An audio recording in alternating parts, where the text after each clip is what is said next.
G'day, Steve Morgan from ABT and Fishing Media with a field trip for Tackle Fridays today. We're at Nomad Tackle or Nomad Designs up on the north side of Brisbane. This place is so secret, you can't even see the name on the front of the building. It's just a blank building with lots of cool stuff on the inside.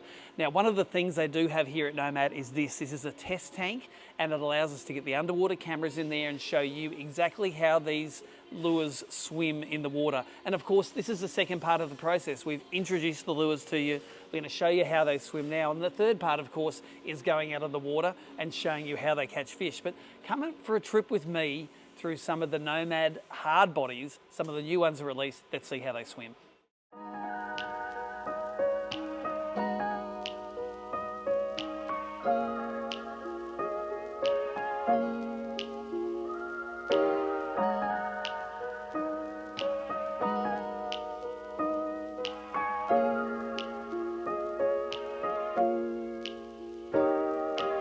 So we've had a decent play around in this tank now. I would really love to have a tank like this at the Fishing Media offices, but hey, we know Nomad Tackle. But we've introduced these 6 baits over the last few weeks, but actually seeing them work in the water, it opens my eyes to some of the different ways we can use this. And Cole and some of the guys here at Nomad have showed me through some of the ways of using them that I mightn't have actually picked up until a long way down the track. And we're going to start at the surface and work our way down. How cool is the little chug? And if you look at this cutaway here, there are actually 3 different ways that you can fish it. Firstly, throw it out, let the ripples settle, just little pops and little chugs. Like, not every fish is like a GT and wants it really blooped, but just that amount, that bib there moves enough water to attract the fish in from a fair way away. Now, something that you probably wouldn't have known is when you use it like this and just slow roll the bait, it really gets that sort of 45 degree to the side back and forth action. And if I wasn't really looking closely, I'd think it was like a jitterbug or a crazy crawler. It nearly gets that paddle across the surface of the water, but it does it without any wings on the side. And of course, if you do want to fish for the little estuary pelagics like the GTs and the little queenfish and stuff, you can bloop and chug this as well, just like this in the tank. So 3 ways of fishing the chug, and it's available in a couple of sizes now for those estuary guys. The dart wing, of course, dart wings are made from up in long-tailed tuna size, but right down until small whiting and brim size now. And in fact, I think now the dart wings are small enough you can actually have them as a viable brim target. But definitely the whiting guys in the estuary will love that, the heavy weight and the long casting ability, but also the action that he gives it. If you're just giving it that fast walk the dog retrieve, this really skates side to side. So the head of the lure actually moves around a lot, but the target, the tail, which is the whiting wants to eat, it actually stays very still in the water. That keeling effect of it means that when the whiting attack it, they're going to be able to hit it. You don't want that tail of the water jumping side to side when you've got a fish like a whiting up there grabbing it. So, so the dart wing definitely needs a place in an estuary tackle box. Really love this one. For me, this is the one that has probably the most potential of all the Nomad top orders. And it's not a brand new bait, but there is a new size in the Maverick. The Maverick's got that, like a cup face. You can wind it slowly. The black brim guys are really going to love the underwater side-to-side action. Or if you want to chug it and pop it on the top, you're going to be able to do that as well. So if you're a bit of a top water artist, this lure is going to be really up your alley, I think. If I was going to compare it to a lure, maybe a bent minnow, it probably moves a little bit more water than a bent minnow, but to get it under the water, on the top of the surface, and to get that erratic action, I think that's the biggest analogy, I suppose, for the Maverick. So bass, brim, and estuary pelagics. This is one I'm really excited about. Everyone knows that I love my stick minnows, and a stick minnow, of course, is any lipless stick bait with the toe point right on the nose there. So my brim stick baits are generally smaller, heavier, and sink quicker, but this one actually sinks a lot slower and has a lot more presence in the water. So it's probably nearly twice as long as a brim stick bait that I'd use. But man, if you are fishing for bigger fish, if you're trying to suspend it beside a snag, if you are trying to maybe keep it in the surface of the water column like a prawn would be sitting, I think you're going to have some great times with this. I got it out and played with it a little bit at Malakuta, and I probably need to have a non-tournament situation to have some more time on this little fella here. I think that as far as a finesse stick bait goes, this one is nearly perfect. It only just sinks slowly. You can see it in the cutaway here. When you walk the dog with it on the way back in, it gets that nice side-to-side action. Probably not, because it hasn't got the weight in it, it hasn't got that real rolling action on the sink, but that side-to-side action, 100%, you're going to love that in the water.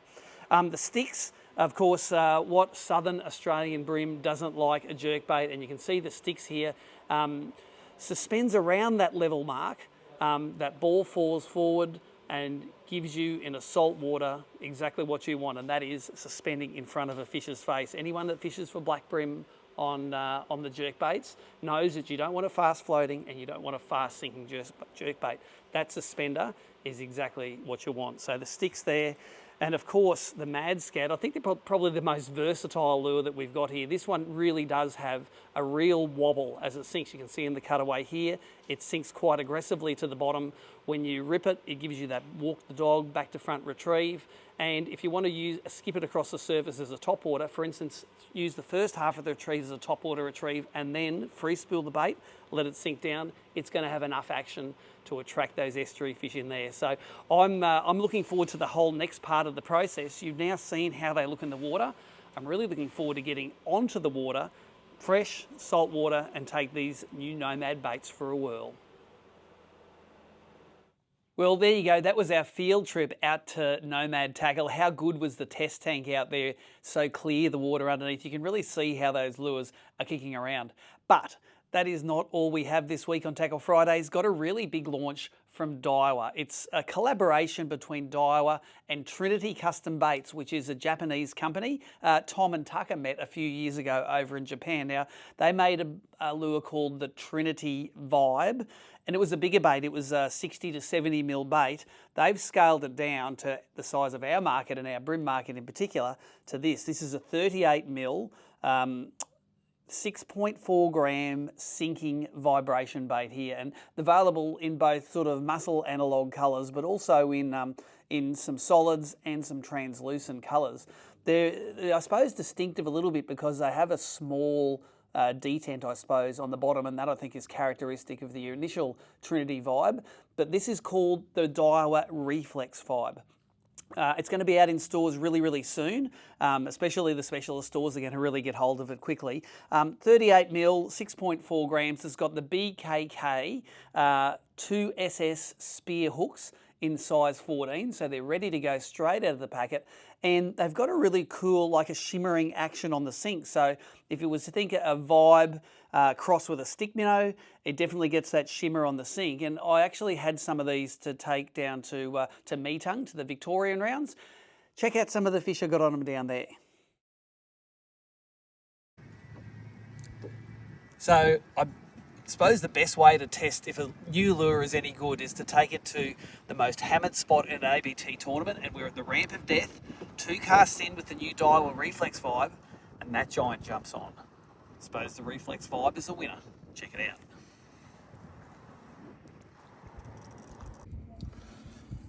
So there it is there. It's been quite a session now, catching fish on the Reflex Vibe, throwing it on the BFS, that's a new Gekkoben bait caster, on the soft action Infeed BC rod. The Vibe, catching them.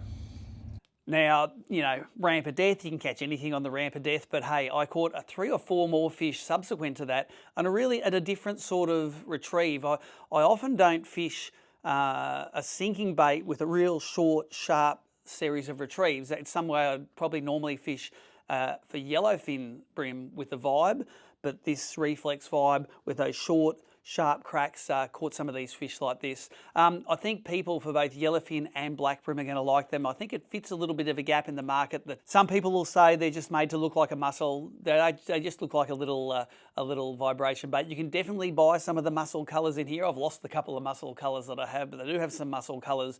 You can fish it like a mussel, you can fish it like a Vibe. I think a lot of guys are going to love that bait there.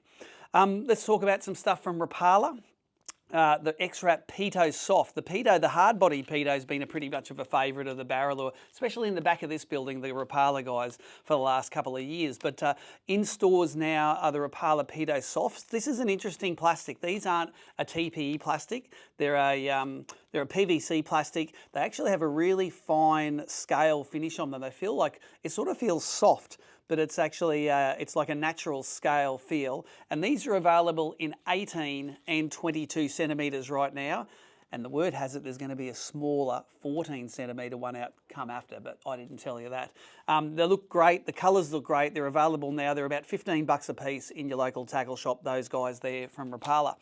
If anyone watched the Brim tournament last weekend, challenging conditions for us. It was those, the high, the dirty water, it was rough conditions, really challenging for the whole field, and it was great to see the field adapt to still catch fish in some of the worst conditions imaginable. But one of the other things worth remembering from the Brim tournament was it was an atomic round, and those guys were hyper generous. I've just got the last of the rods here. They actually gave everyone in the whole field a rod, so I've got some of the 7-foot rods there left over that I'm going to put in the grand final prize pack. So the grand final prize pack is beefed up by more packs of atomic hards, more of the atomic lines, and definitely some of the mids, double deeps. All of the baits that sort of were left over from that event are going to end up in the grand final. So a big thank you to the guys from Frogley's Offshore from making that event so special. It wasn't the best weather, but it definitely was the most swag-filled event that I think we'd ever seen in ABT. Everyone gets a rod, 3 baits and some line. That's pretty amazing. And the final thing, my comment is from that event, I actually got back and fished a little bit of plastic. So these ones here, these are interesting. These are called a Raid Fine Stick. Raid, Japanese brand, distributed by Wilson's in Australia. You may remember that I took the marketing guy from Raid for a pre-fish at Meetung in the Victorian rounds. He left some of these in my boat. Left a few hard bodies, but some of these are called a fine stick. And they are a very, very fine, I'll pull one out. They're like a paddle tail, but they're a really finesse sort of paddle tail. And I found that when I wanted that really finesse action, I pulled some of these out and actually caught most of my limit on the final day at the Clarence on these. I would cut them down. I started cutting them down. They're only about that short from the start, but I ended up nearly back at the full length because they ate them really well. It's a really, really fine boot tail action on there, finer than anything else that I've really seen. Probably similar to some of the Daiwa flicks and something like that. But the fine sticks, I think they are getting a shipment of them in. If you want to find some guys like Adam Costa and some of the ABT member stores will probably have them before anyone else. The fine sticks, if you want just something a little bit different than plastic, that was pretty cool. So that's it for Tackle Fridays. Lots of cool new gear this week. We've got new gear every week and some little hints as to what's coming up in your local tackle shop. See you then.